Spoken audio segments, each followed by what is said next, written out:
Welcome to The Explainer.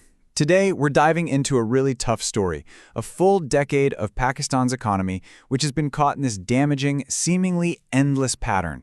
You know, it's this cycle of boom, bust, and then bailout, and we're going to break down exactly how it works and why it keeps happening. So that brings us to the big question we're tackling. Why does it feel like Pakistan's economy is just stuck on a treadmill, running from one crisis straight into the next? And it really doesn't seem to matter who's in charge. To really get to the bottom of this, here's our roadmap. First, we'll define the economic cycle itself. Then, we'll look at the incredibly high price of chasing growth. We'll dig into the inflation crisis that's hit everyone so hard. We'll stare up at the mountain of debt. Then, we'll put promises up against actual performance. And finally, we'll ask the big one.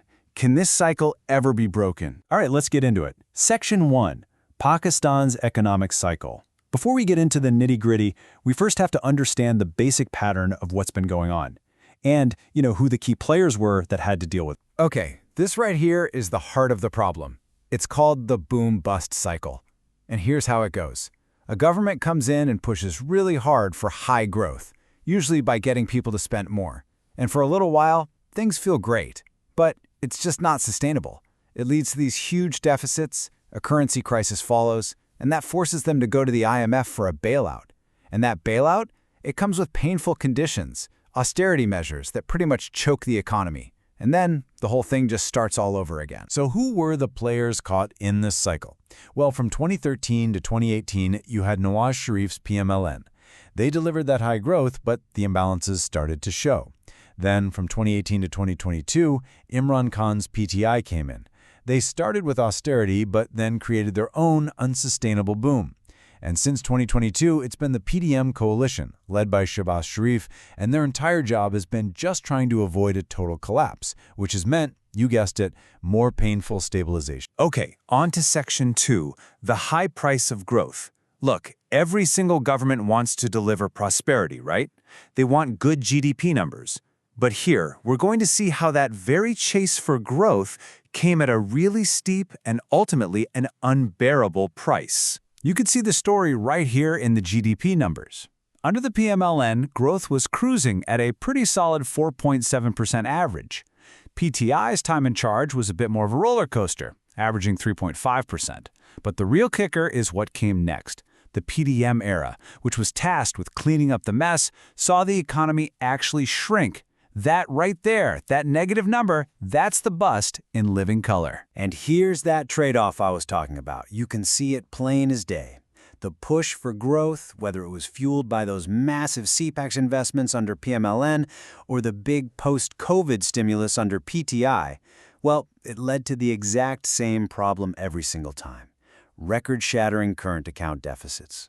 When your country is spending that much more money overseas than it's bringing in, a crisis is basically inevitable. So this leads us to what is, frankly, the most painful part of this cycle for ordinary people. Section 3, the inflation crisis. This is where all those big macroeconomic problems really hit home. It affects the food on your table, your purchasing power, and your family's ability to just get by. I mean, just look at what that crisis feels like when you go to the store. Between 2018 and now, the price of absolute essentials has just exploded. Wheat flour is up more than 230%. Sugar, up over 200%.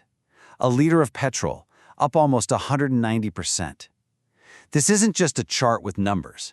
This is a disaster for family budgets across the country. And all of this has a devastating human cost.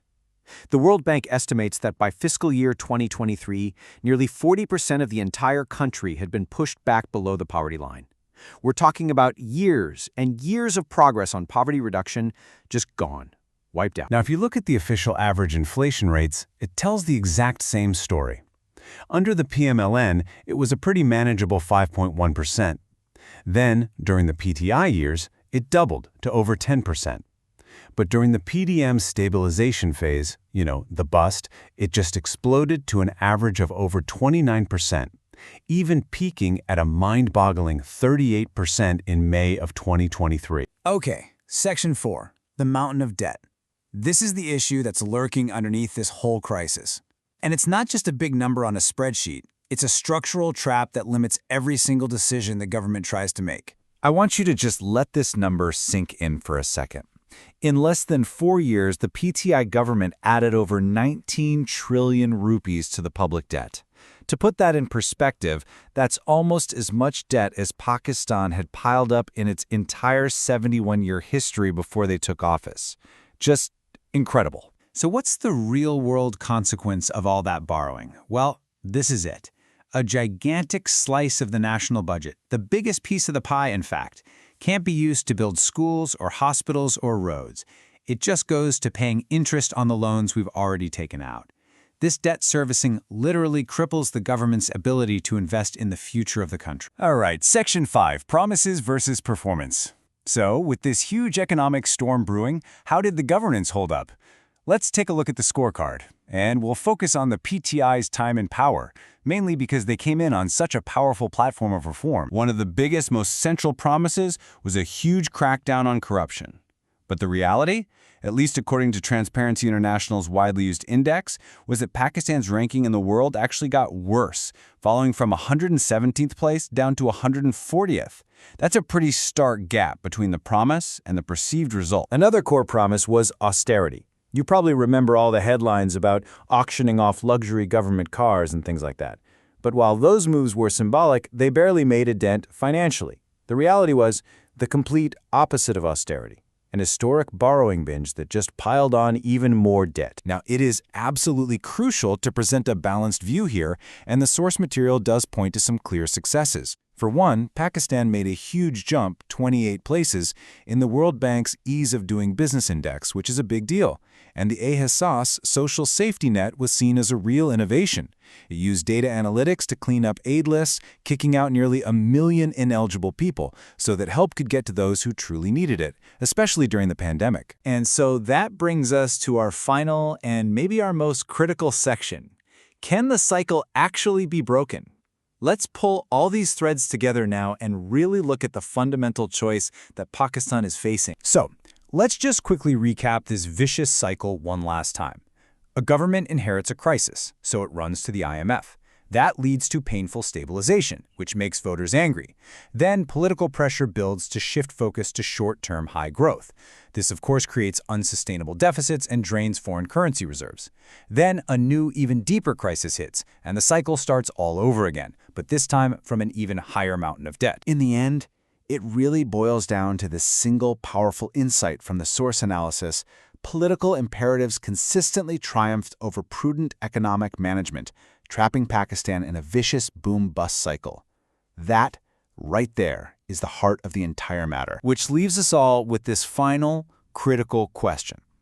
After watching this destructive pattern repeat itself for a decade, is breaking the cycle really just about coming up with better economic policies, or does it require something much more fundamental, a different kind of politics altogether?